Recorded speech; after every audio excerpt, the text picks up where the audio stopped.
सत साहेब बंदी छोड़ पूर्ण ब्रह्म परमात्मा परम पूज्य पिताजी सदगुरु रामपाल जी के चरणों में दास भाग्येश का कोटि कोटि दंडवत प्रणाम। बंदी छोड़ सदगुरु रामपाल जी की कृपा से ज्ञान यज्ञ मुक्ति बोध का पठन। सभी भाई बहनों को दास का प्यार भरा सत साहेब।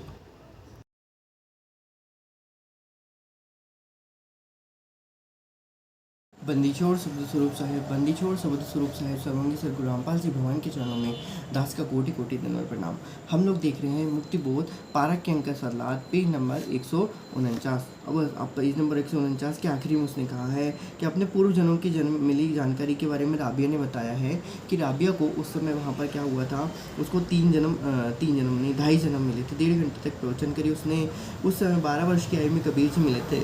मैंने 4 वर्ष की साधना बताई थी। फिर मैंने मुसलमान धर्म वाली साधना करने लगी थी जो व्यर्थ थी। फिर मैं बंसुरी लड़की बनी, मक्के में अपना शरीर भी काट कर अर्पित कर दिया। अगले जन्म मैंने वैश्या का जीवन जिया। उन 4 वर्ष की सद्भक्ति से मुझे 2.5 जन्म मनुष्य के मिले थे। अब मेरा कोई मानव जीवन शेष नहीं था। पशु की योनि में जाना तय था। उसी समय परमेश्वर कबीर जी धर्मराज के पास पहुंच गए और मुझे छुड़ाकर लाए और शरीर में प्रवेश कर दिया। जय हो बंदी छोड़ सर्वत स्वरूप साहेब सर्वंगी सदगुरु रामपाल जी भगवान की जय। सर्वगतम ब्रह्म सदगुरु रामपाल जी भगवान की जय। परमात्मा यहाँ पर क्या लिखते हैं, परमात्मा ने अपने कर कमलों से यहाँ पर लिखा हुआ है कि ये शेख तकी की बेटी जो थी, जो एक्चुअल में शेख तकी की बेटी नहीं थी, उसने बोल दिया था कि अब मैं शेख तकी की बेटी नहीं हूँ, अब मैं कबीर जी की बेटी हूँ। तो उसने क्या कहा कि भैया मेरा पशु योनि में जाना शेष था। उसी समय परमेश्वर कबीर जी धर्मराज के पास पहुँच गए। अब परमेश्वर तो वहाँ थे, ठीक है, परमेश्वर एक समय शेख तकी के सामने भी थे और दूसरे रूप में परमेश्वर सदगुरु रामपाल जी भगवान कहाँ पहुँच गए, तो दूसरे रूप में परमेश्वर सदगुरु रामपाल जी भगवान वहाँ पर ऊपर पहुँच गए।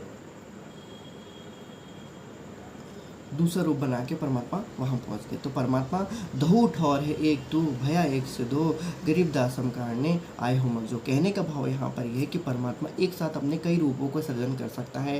कई रूप एक साथ हो सकता है जो एक साथ सिमल्टेनियसली एक जैसा ही क्या करते हैं, वहाँ पर अनंत रूप उनके वो धारण कर सकते हैं परम पूज्य पिताजी सदगुरु रामपाल जी भगवान। तो वही परमेश्वर सदगुरु रामपाल जी भगवान वहाँ पर धर्मराज के पास गए और वहाँ पर उन्होंने बोला कि मुझे छुड़ाकर लाए और शरीर में प्रवेश कर दिया। तब इसलिए उसने वहाँ पर खड़े होकर वहाँ पर क्या कहा कि नहीं, आपसे मेरे पिताजी कौन है, ये जिन्होंने मुझे छुड़ावन हार है मेरे, जो मुझे पशुओं ने ले जाने से मुझे छुड़ा रहे हैं, वही मेरे परम पूज्य पिताजी सदगुरु रामपाल जी परम पूज्य मतलब वही उन कबीर परमात्मा उनके वहाँ पर उनके पिताजी, ऐसा उसने कहा।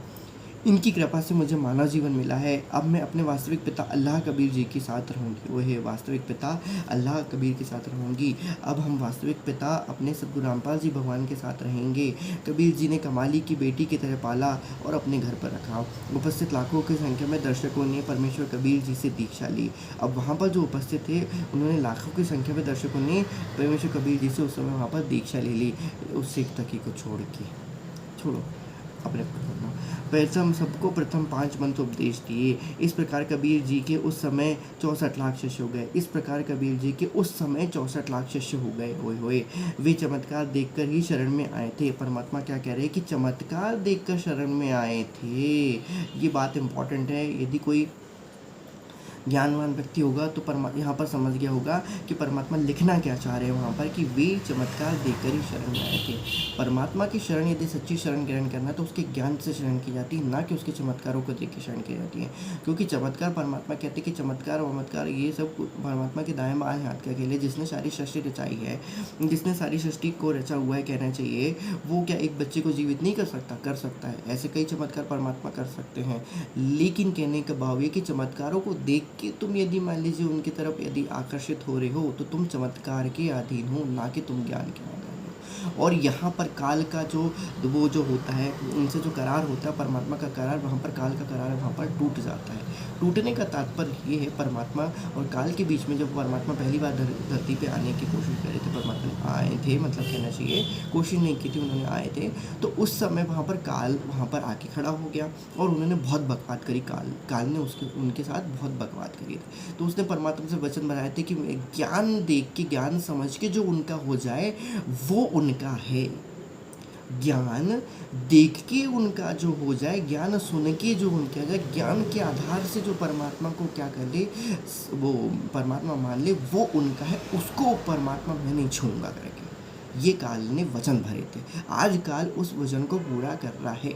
लेकिन कहने का भाव ये है कि परमात्मा वहाँ पर क्या कहते हैं कि ये चमत्कार देखकर शरण में आए हैं, तो चमत्कार देख के शरण में आने वाले इसको परमात्मा ये समझ लिया उसके साथ बड़ी टेढ़ी खीर हो जाती है, उसके साथ बड़ी टेढ़ी खीर हो जाती है। जो चमत्कार देख के परमात्मा की शरण में आता है उसकी थोड़ी मतलब ऊंच नीच हो जाती है उसके साथ। लेकिन जो ज्ञान को आधार बना के परमात्मा के सत्संग और उनके ज्ञान को आधार बना के जो परमात्मा की शरण में जाता है, वो व्यक्ति जो होते हैं उसके तरने में लगभग कोई संशय नहीं होता है वहाँ पर। क्योंकि ज्ञान जो आधार इंसान बना लेता है तो उसके बाद वहाँ पर भटकना ही छोड़ देता है, वो कहना चाहिए है।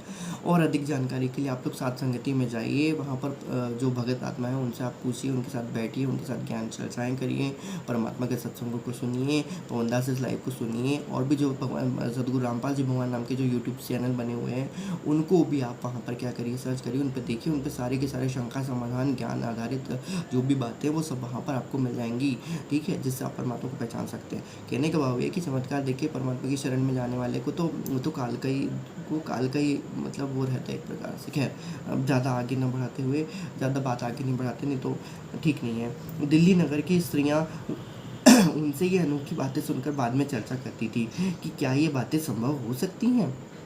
कुछ तो कहती थी कि हमारे घर वाला भी उस समय वहीं उपस्थित था जब शेख तकी की लड़की कब्र से निकालकर जीवित की गई, परंतु मेरा पति इस बात से नाराज़ हुआ कि कबीर क्यों ले गया लड़की को। अब वही बात है, अब कुछ लोगों को क्या लगा कि मेरा पति इस बात से नाराज़ हो गया कि कबीर क्यों ले गया राजा। अब जो देखी दिखाई है, जिसके सामने परमात्मा ने प्रूफ कर दिया है कि भैया नहीं, ये परम पूज्य पिताजी सदगुरु रामपाल जी भगवान सारी सृष्टि का रचना खालिक ने उस मुर्दे को जीवित कर दिया, मुर्दे लड़की को जीवित कर दिया है ना। उसके सड़ गई होगी, 2-3 साल से उसकी कब्र में पड़ी होगी, तो वो तो सड़ गई होगी, उसको भी उसने क्या कर दी परमात्मा ने। ये भी उनको उस चीज़ को उन्होंने ध्यान नहीं दिया कि चलो भाई आत्मा को तो जीवा तो कोई भी कर सकता है, लेकिन कहने के बात है कोई भी नहीं कर सकता, क्षमा कीजिएगा, कोई भी नहीं कर सकता। गोरखनाथ को सीधी थी कि वो मर्दे को भी जिंदा कर देता था, इसलिए मैंने यहाँ पर ये प्रसंग को लेके आ गया। है कोई भी इसलिए बोल दिया क्योंकि जो बहुत सारे ऋषि मुनि थे पहले के समय में, वो ऋषि मुनि भी क्या करते थे, वेदों के आधार पे क्या करते थे, पहले वो उनके पास मृत्युंजय मंत्र सिद्ध था, उनकी सिद्धि थी कि वो किसी कुछ को मार देते थे और मारने के बाद फिर उसको क्या कर देते थे, उसकी मतलब आहुतियाँ दे देते थे और उसके बाद फिर उसको फिर जिंदा कर देते थे। कोई मतलब ये भी ज्ञान, ये भी कोई भक्ति नहीं थी, ये कोई यज्ञ का स्वरूप नहीं था। वही है क्योंकि वो वेद के आधार पे करते थे, और वेद के आधार पे जो भी करता है वो तो सब वेद तो काल की छींट लगी हुई, तो उसमें तो कोई भक्ति का कोई अंश है ही नहीं। खैर, तो वो ज्ञान शास्त्र के विरुद्ध काम करते थे, कहने का भाव ये था। तो वो यहाँ पर लिखा है कि उन्होंने कि पर कुछ लोगों के पति जो होते हैं वो इस बात से नाराज़ हुए कि कबीर क्यों ले गया लड़की को, जिसकी बेटी थी उसी को सौंप देनी चाहिए थी। भाई जिसकी बेटी थी उसी को ही परमात्मा ने सौंपा था। भाई उसने खुद कहा कि मेरे को जिसने बचाया हुआ है, भाई पिता जो होता है वो संरक्षक होता है, सर पे छत होती है। तो हमारे सर पे जो छत है वो हमारे परम पूज्य पिताजी सदगुरु रामपाल जी भगवान है। तो पिताजी जो होते हैं वो छत होती है जो हमको एक प्रकार से सब कह रहे हैं सब चीज़ से बचा के रखती है, ठीक है। तो वो जब बचा के रखते हैं हमको, हमारे कर्मों के प्रभाव से बचा के रखते, तो किसने उसको बचाया, तो भाई जब तो उसके तो मर गई थी, वो यमराज से पहुँच गई थी, उसको बचाया किसने, उसको नवजीवन किसने दिया, एक्चुअल में उसको किसने बचा के ले आया, तो परमेश्वर कबीर जी ने वहाँ पर बचा के ले आए थे, सतकबीर सदगुरु रामपाल जी ने बचा के वहाँ पर लेके आए थे। तो इस प्रकार से यदि कहा जाए तो वो इसलिए वहाँ पर उनकी बेटी थी और वो उसी को सौंप दिया गया, तो ये कोई गलत बात नहीं है।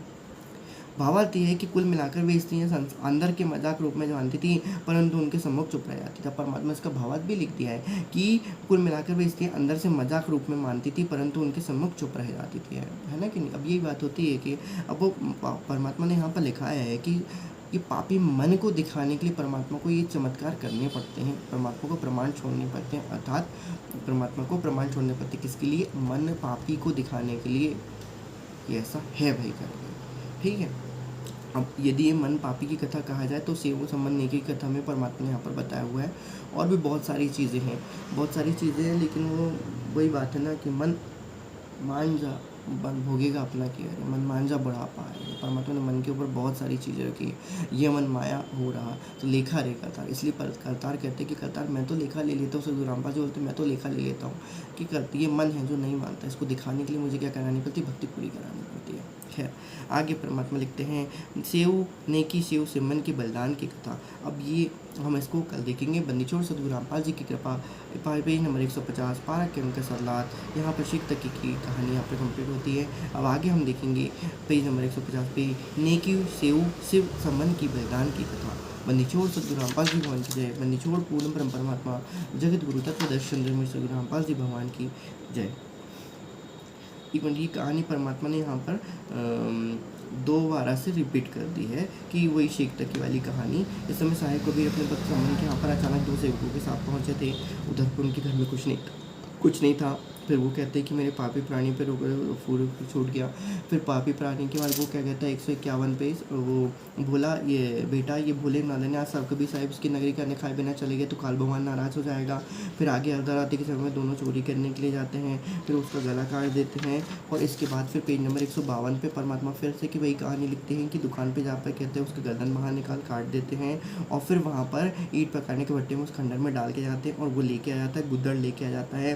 तब साहिब कबीर ने कहा था कि आओ सेव जिम लो, यह प्रसाद प्रेम शीश गटटे चोरों के साधु के निश्चयम। और इस प्रकार से वहाँ पर क्या होती है गर्दन सर से जुड़ सिर गर्दन जुड़ जाती है वहाँ पर। और कटी हुई शीश का कोई निशान नहीं होता। और पापी उसके लिए वहाँ पर एक वो प्रमाण बकाया था मन के संशय को समाप्त करने के लिए। ऐसी बहुत लीलाएँ सभी कबीर अग्नि ने की हैं, जिससे यह सिद्ध होता है कि पूर्ण परमात्मा बंदी छोड़ सतगुरु रामपाल जी भगवान की जय। बंदी छोड़ पूर्ण परमात्मा सतपुरुष सतगुरु साहिब रामपाल जी भगवान के चरणों में दास का कोटि कोटि प्रणाम। सभी भाई बहनों को दास का प्यार भरा सत साहिब। एक घड़ी आधी घड़ी आदि में बुनियाद, कबीर संगत साधु की कटे कोटि अपराध।